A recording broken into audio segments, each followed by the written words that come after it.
All of Arizona are going all in on our sons, from watch parties to the creation of new murals. There's certainly plenty of buzz these days. ABC 15's Ashley Holden caught up with fans earlier tonight. Me and the owner, Chris, and we've been talking about it for the past 2 years. And I'm like, look, it's either now or never. Artist Juan Morales is making sure downtown Glendale is glowing purple and orange. I feel like down here, a lot of us are real prideful, where we come from, and this is part of it. Juan is painting his first son's mural on the site of Crispy Cutter's location in Glendale. The owners of the barbershop and Juan are hoping it helps bring the playoff excitement to the West Valley. I hope they feel connected, because that's what we are to it. The mural features two of the team's key players, Kevin Durant and Devin Booker. Booker being the name of the whole franchise right now, he's kind of just proven himself. Having Booker, it just solidifies that this is a Phoenix Suns barbershop, I would say. Suns fans have been waiting and hoping the team can bring home a championship. It is a tough series, but I feel like they can pull it through. I feel like they're hungrier now, more than ever, just because we got KD. Tuesday, Suns fans watching at restaurants across the valley from Gilbert to Scottsdale to see if the Suns could take the lead in their series with the Nuggets. Started a little slow for sure, but hopefully the bench and the boys will get it together. And if that's the case, Juan has a plan if the team brings home a title. I'm going to basically throw that trophy on there. I'm Ashley Holden reporting. Turning now to some stories making national headlines tonight. Federal prosecutors filing criminal charges against Congressman George Santos. The New York Republican has faced outcry and mockery after it came out that he lied about his education and his work history. He's also facing allegations about breaking campaign finance laws and masterminding a credit card scheme. He's expected in court as early as tomorrow. The charges he faces are not yet known. Former President Donald Trump was found liable of sexually abusing author E. Jean Carroll and also found liable of battery and defamation. Trump must now pay out $5 million in damages. Trump's attorney says they will appeal this verdict. The outcome of the case does not impact Trump's ability to run for re-election, and he does not face any prison time. President Biden and congressional leaders ending their first meeting over the nation's debt ceiling without a deal. The U.S. risks default and catastrophic economic consequences if this debt ceiling isn't raised before June 1st. Now, a default would likely cause the stock market to collapse. Possible loss of 8 million jobs, no Social Security checks for nearly 50 million seniors, and our troops would go unpaid. Safe to say, the race is now on to come to some sort of solution. At the state capitol tonight, Governor Hobbs and Republican leaders have reached a tentative agreement on a $17.8 billion budget. But when the appropriation bills arrived in committee, there was very little support from Democrats. In the Senate, 17 appropriation bills were adopted, and in the House, one Democrat begrudgingly joined Republicans to make that vote 10-5 in favor of the budget. And now we have a bipartisan budget that the big three, the governor, the Senate president, the Speaker of the House, have shaken hands and agreed to. There's stuff in this budget I love. There's stuff in this budget I dislike. At every budget that I've been here, I can say that on. The proposed budget does provide $150 million to a housing trust fund to help with the state's homelessness crisis. The appropriations bills will be debated tomorrow in the full House and Senate. Going in depth with education funding in the proposed state budget, there's one thing missing that's upsetting several educators and education advocates.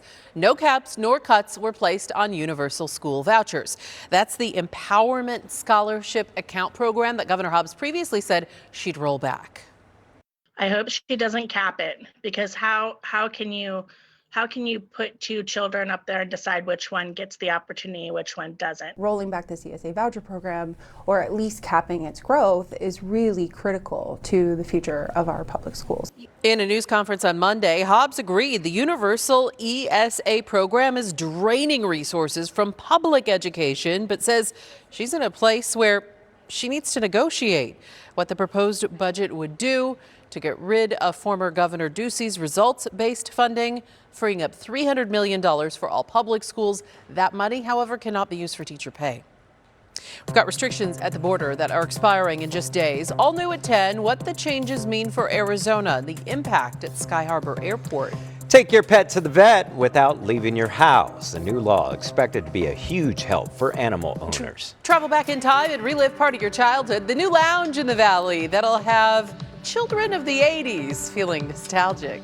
And we've got a storm system moving in tomorrow. I'll show you where rain chances will kick in, plus the spots with high winds and fire danger, and the big cool down for us all. We are still awaiting a briefing from police right now as that large investigation plays out near Priest and Elliott in Tempe. We know that streets in the area are closed at this hour. We're going to keep you updated. Stay with us right here. Preparing for the expiration of Title 42, that controversial policy that became a key tool officials used during the pandemic to turn back migrants at the southern border. The policy is set to end on Thursday, and President Biden predicting tonight the border situation will be, quote, chaotic for a while as these restrictions are lifted. The expiration of Title 42 will have a major impact here in Arizona, but as we await Thursday's developments, we know the wheels are already in motion. A Yuma County supervisor confirmed to ABC 15 many migrants are being bused here to Sky Harbor Airport to begin the next chapter of their lives. We get more from ABC 15's Ashley Paredes. Sky Harbor tells us buses from Yuma are dropping off about 200 migrants here daily. In fact, we saw one of those buses at this exact spot Tuesday, and we spoke with some of those on board as they prepare to travel to different parts of the country. Adrieli tiene un año. Jimena Castillo holding her baby closely after making the long journey from Peru to America. Que sea una persona profesional, que tenga buena vida. Que no sufra. It took them 3 days to get through initial processing at the Yuma border. Then she, along with dozens of others, took a 3-hour bus ride to Phoenix Sky Harbor Airport. Un alivio de saber que ya pasamos y que ya nos dieron la oportunidad y también de salir de ahí porque es un poco estresante. Title 42, the controversial immigration policy, is set to be lifted Thursday, in place during the COVID-19 pandemic to prevent spread of disease into the U.S. But it also prohibited most people from seeking asylum.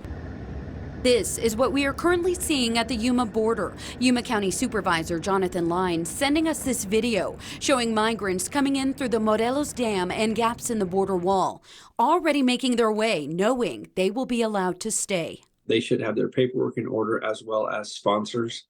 It's interesting that 97% are coming with enough money to pay their own way. This map showing all of the places migrants who cross the Yuma border have traveled to. We met Alan Lozano waiting for his flight to San Francisco. He shared his 3-day initial processing experience with us and the moment he got approved. Primero, la imagen de la señorita policía. Que no se me sale de la cabeza. Pronunciar tu nombre y apellido. Grateful to have a court hearing in a week, and I asked him how he felt as he is so close to seeing his family. ¿Cómo te sientes? Con una emoción de ver a la familia. Sky Harbor tells us migrants arriving here already have their flight purchased. Once inside, customer staff helps by answering any questions, printing out a boarding pass, and directing them where they need to go. If their flight isn't until the next day, we're told local nonprofits are helping in finding hotel accommodations. I'm Ashley Paredes, ABC 15, Arizona. Now at 10, the stories we're following in the days ahead. Starting tomorrow, the city of Phoenix will begin cleaning up and moving people out of that area known as the zone, a homeless encampment just west of downtown. Now, this is what it looks like tonight. Our Cliff Castle chopper flying over that area. A court order now requires Phoenix to clean it up and remove everyone living there by July 10th. They will offer each person an alternative place to stay and provide social services that could lead to permanent housing. Amongst the options, converting a 7-acre lot near 22nd Avenue and Lower Buckeye into a temporary site to house 280 people. But the city says that wouldn't be operational until later this year. Now, we will be live at the zone all day starting tomorrow morning. You can now take your pet to the vet virtually. Governor Hobbs signed a bill into law that now allows veterinarians to offer telemedicine appointments. The Arizona Humane Society says this will be a huge help, especially for those of you in rural areas, while providing relief amid a statewide vet shortage. Well, now to your most accurate forecast tonight. I'm Chief Meteorologist Amber Sellens. Wrapping up another day in the 90s, but this storm system moving in tomorrow is going to drop temperatures across Arizona by about 10 to 15 degrees. A big cool down for all of us. And as it moves in, even a slight chance for showers up north. So let's get a closer look at Futurecast here with this rain chance beginning early tomorrow morning for areas near Prescott, Kingman, and up near the Grand Canyon. By midday, a chance of a few spotty showers in Flagstaff and Sedona. And then in the afternoon, a chance of showers and thunderstorms out near Holbrook and Winslow.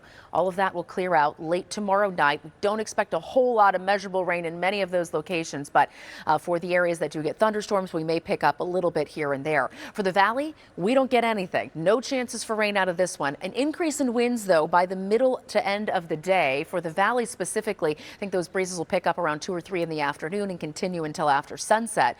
But look at these winds out to the east. That's where they're going to be the strongest. And in fact, we have a wind advisory going into effect for Show Low, Pine Top Lakeside, White River, Springerville, and St. John's. All of these areas here shaded in tan at 10 o'clock tomorrow morning. This is going to last until 6 p.m. Wind gust here at 45 miles per hour and pretty close to that across southeastern Arizona, too. In fact, all these spots shaded in pink seeing red flag warnings, also known as fire weather warnings, in effect because of the wind and because of just how dry the air is. And we did have a fire breakout just east of Bisbee today, where these fire weather warnings will be in effect tomorrow. So we'll keep you updated. As soon as that sun comes up tomorrow, we'll have an update on what's going on in that part of our state with that cowboy fire.